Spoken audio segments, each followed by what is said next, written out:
Hello students, this is Iqbal. இப்போ 12th standard physicsல examples problems பார்த்துட்டு இருக்கோம் சரியா 1.14 the following figure represent the electric potential as function of x இங்க வந்து electric potential கொடுத்திருக்காங்க respect to x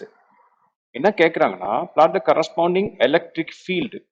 அப்ப electric fieldக்கும் potentialக்கும் respect to x வச்சு நம்மளுக்கு ஒரு relation நம்மளுக்கு தெரியும் first அது தெரிஞ்சிருக்கும் நமக்கு E equal to என்ன வரும்னா minus dv by dx இது நம்மளுக்கு தெரிஞ்சா போதும் ஸோ இந்த dv by dx என்ன அப்படின்னா ஸ்லோப் வேற ஒன்றும் இல்லை சரியா இது ஒய்ன்னு நீங்க எடுத்துட்டீங்கன்னா இது ஸ்லோப் dy by dx சொல்லுவோம்ல ஸ்லோப் ஓகேவா ஸோ அதை மைண்ட்ல வச்சுக்கோங்க ஸோ ஃபர்ஸ்ட் நம்ம அந்த டயக்ராம் வச்சு தான் நம்ம கண்டுபிடிக்க போறோம் இதை வச்சு நம்ம எலக்ட்ரிக் ஃபீல்டுக்கு நம்ம கிராஃப் பண்ண போறோம் ஈஸி தான் இது ஸோ இங்க 0 to 1 நான் என்ன பண்றேன் லைட்டா அதை மாடிஃபை பண்ண போறேன் இந்த டயக்ராமை இதை அப்படியே ஜாயின் பண்ணுங்களேன் சும்மா புரியறதுக்காக தான் ஓகேவா இது ஒரு ரைட் ஆங்கிள் ட்ரையாங்கிள் நம்மளுக்கு ஃபார்ம் ஆயிடுச்சா இந்த இடத்துல நம்ம டீட்டா எடுத்துக்கலாம் ஸோ இதோட டிஸ்டன்ஸ் எவ்வளோ பாருங்க 1 இங்க ஹைட் எவ்வளோ இருக்கு பாருங்க 25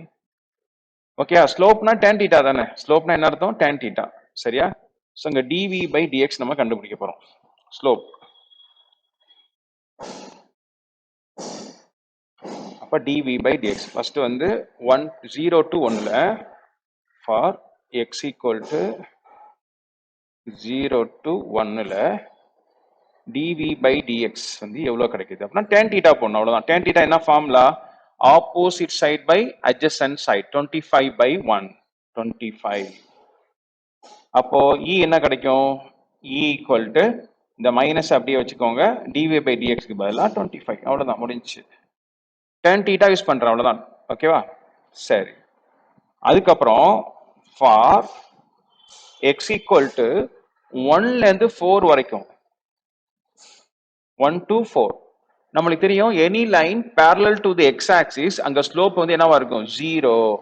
அப்போ dv by dx என்னவா இருக்கும் அப்படின்னா அங்க கண்டிப்பா 0வா தான் இருக்கும் சரியா எந்த லைனுமே வந்து x axisக்கு parallel இருந்துச்சுன்னா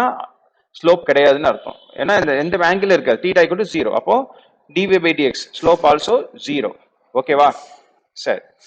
ஸோ அப்போ dv by dx 0 அப்போ இந்த ஃபார்முலால போய் அப்ளை பண்ணா therefore e equal to dv by dx 0னா minus 0 plus 0 கிடையாது 0 நான் negative number 0 is the one of the non 0 is நான் நெகட்டிவ் நம்பர் முடிஞ்சா சரி அப்புறம் for x equal to 4 to 5 திருப்பி ஒரு ரைட் ஆங்கிள் ட்ரையாங்கிள் இங்க ஃபார்ம் பண்ணலாம்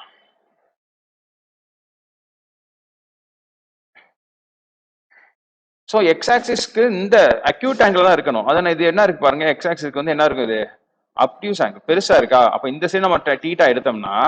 சொல்றேன் அதே தான் ஒன்றும் பெரிய வித்தியாசம் இல்லை சின்ன சேஞ்ச் நீங்க பண்ணணும் அவ்வளவுதான் என்னன்னா டிவி பை டிஎக்ஸ் என்ன வரும் அதே டேன் டீட்டா ஃபார்முலா தான் டேன் டீட்டா பாருங்க அதே 25 தான் இது வந்து என்னது 1 லென்த் வந்து எவ்வளவு இருக்கு 1 இருக்கு ஓகேவா 4 to 5னா நான் 1 இருக்கும் இங்க 1 இருக்கும் இங்க வந்து 25 இருக்கும் சரி என்ன வித்தியாசம் நெகட்டிவ் ஸ்லோப்னு சொல்லுவாங்க இது வந்து ஓகேவா இந்த சைடு எக்ஸ் ஆக்சிஸ்க்கு வந்து அப்டியூஸா போச்சுன்னா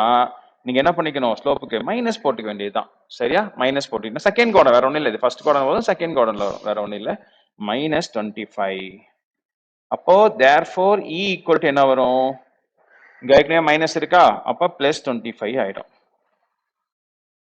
ஓகேவா சரி அப்ப எலக்ட்ரிக் ஃபீல்டோடைய யூனிட் என்ன நம்ம போடல பாருங்க மேல வந்து வோல்ட் கீழே வந்து டிஸ்டன்ஸ் இருக்கா அப்போ சென்டிமீட்டர்ல கொடுத்துருக்காங்க சென்டிமீட்டர் வோல்ட் சென்டிமீட்டர் மைனஸ் 1 அதுக்கு அந்த மாதிரி போட்டுருங்க சரியா வோல்ட் பர் சென்டிமீட்டர் சரியா ஓகே இதுக்கு டயக்ராம் போடணும் நம்ம அதை வச்சு ஒரு ஃபங்க்ஷன் இது போட்டிருக்காங்க பாருங்க இங்க அதுக்கான கிராஃப் போட்டிருக்காங்க ஃபர்ஸ்ட் என்ன பண்றோம் நம்ம எலக்ட்ரிக் ஃபீல்டு தான் கேட்கறாங்க ஏன்னா எக்ஸை வச்சு எலக்ட்ரிக் ஃபீல்டு போட போறோம் இங்க வோல்ட்டுக்கு பதிலா எலக்ட்ரிக் ஃபீல்டு இங்க வந்து எக்ஸ் சரியா ஓகே ஃபர்ஸ்ட் பாத்தீங்கன்னா நம்மளுக்கு 0ல இருந்து 1 வரைக்கும் எலக்ட்ரிக் ஃபீல்டு என்னவா இருக்கு நெகட்டிவா இருக்கு அப்போ இங்க பாருங்க இங்க வேல்யூ எப்படி போடுறோம் இங்க 0 1 2 3 4 5 அப்படியே இங்க என்ன இருக்கோ அதை எடுத்துக்கிறோம் பட் இங்க ரிசல்ட் நம்மளுக்கு என்ன கிடைச்சிருக்கு -25 + 25 வர மாதிரி நீங்க போட்டுக்கோங்க அவ்வளவுதான் 0 சும்மா +25 கீழே -20 வேற நடுவில் இந்த வேல்யூலாம் தேவையில்லை. நீங்க 0 மேல ஒரு 25 போட்டுருங்க, கீழே வந்து -25 போட்டுருங்க. வேற எதுவுமே இந்த இதெல்லாம் தேவையில்லை. சரியா? ஓகே. அப்போ 0 to 1ல ஆன்சர் என்ன கிடைச்சிருக்கு நம்மளுக்கு வந்து E வந்து -25. 0 to 1ல -25 இந்த மாதிரி போட்டுருங்க. ஓகேவா? அப்புறம் 1 to 4ல நம்மளுக்கு என்ன கிடைச்சிருக்கு? எலக்ட்ரிக் ஃபீல்டு வந்து 0. அப்ப 0 மேல அந்த லைன் வரணும் 1 to 4ல. அப்புறம் 4 to 5ல +25. இப்போ +25க்கு நேரே கோடு 4 to 5. That's all. புரிஞ்சிருச்சா?